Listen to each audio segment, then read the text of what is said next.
Bienvenidos sean todos al canal. Hoy vamos a responder una de las preguntas más importantes que nos podemos hacer. ¿En verdad Jesús es nuestro Señor? Yo sé que a primera vista pudiera parecer algo muy sencillo, pero créeme, ya pasaron 2000 años. No es tan fácil responder una pregunta como esta. Y no es fácil porque no queremos que la Biblia limite nuestro estilo de vida y por tanto hemos acomodado las escrituras para que encajen en nuestra propia visión superficial del mundo.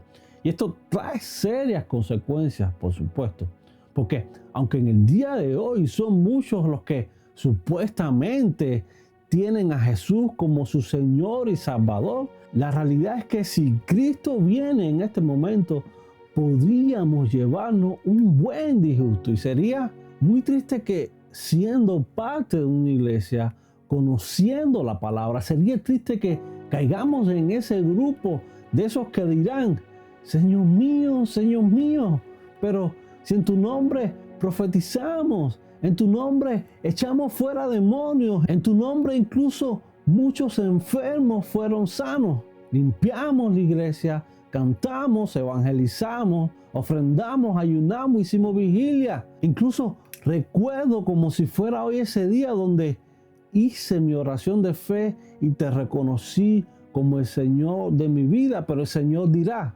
apartaos de mí, hacedores de maldad, porque nunca os conocí.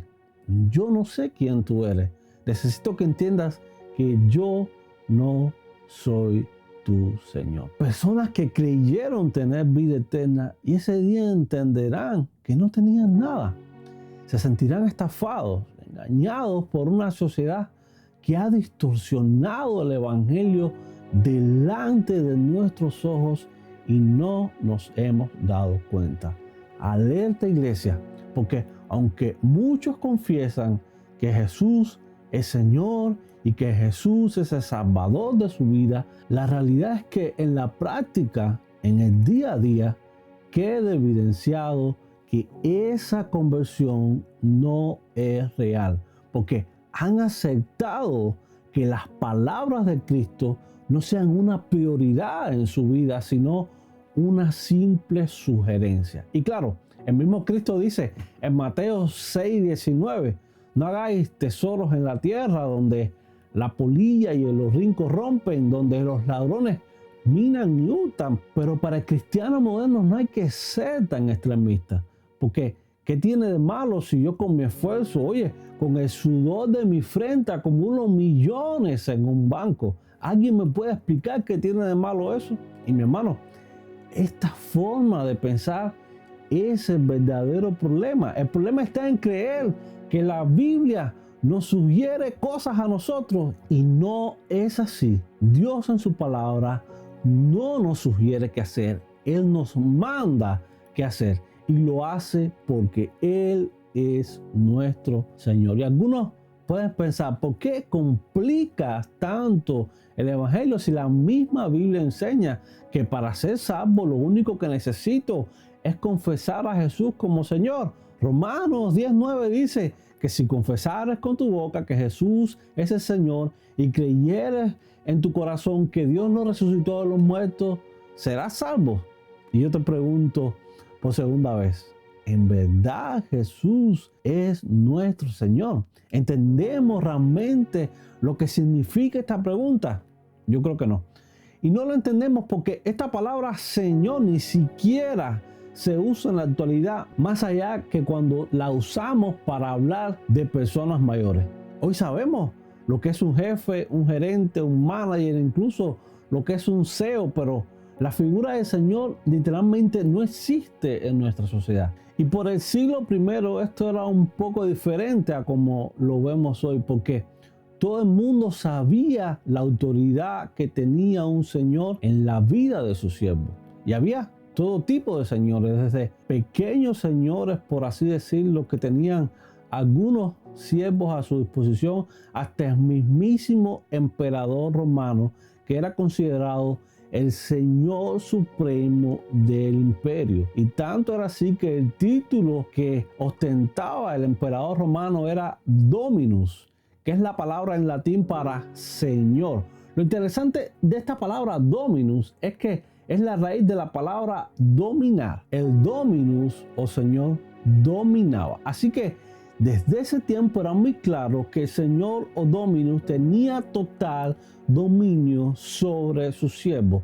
Esta no era una relación de jefe y empleado, era una relación de propiedad. Así que el siervo tenía que obedecer a su Señor. Y por tanto, el Señor era quien decidía si el siervo trabajaba, dónde trabajaba, cuántas horas trabajaba, qué ropa iba a vestir, qué comida iba a comer. Literalmente, el Señor lo decidía todo.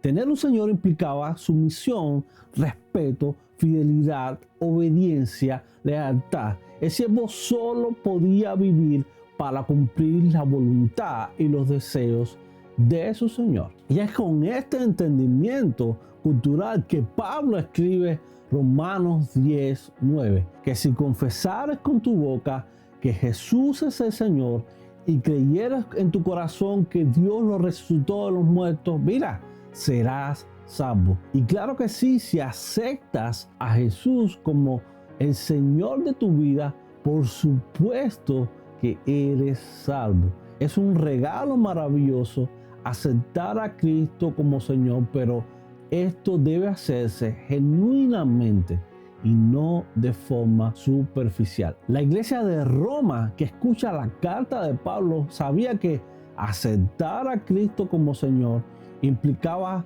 respeto, fidelidad, obediencia, lealtad. Eran compromiso total. Ellos sabían que a partir de que tomaran esa decisión, ya solo importaba la voluntad de Cristo.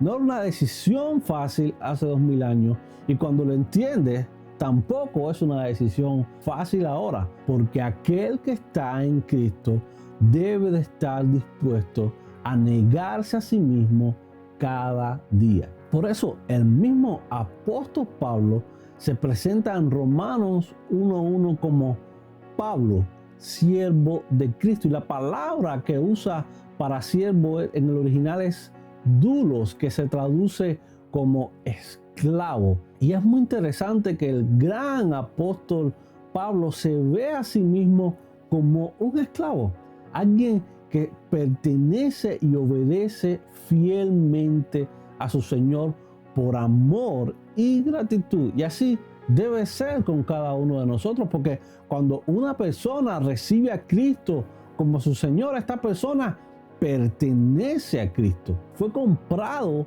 con precio de sangre. Y ahora esta persona se identifica como siervo de Cristo, un siervo que sirve por amor y gratitud, por supuesto, claro que sí.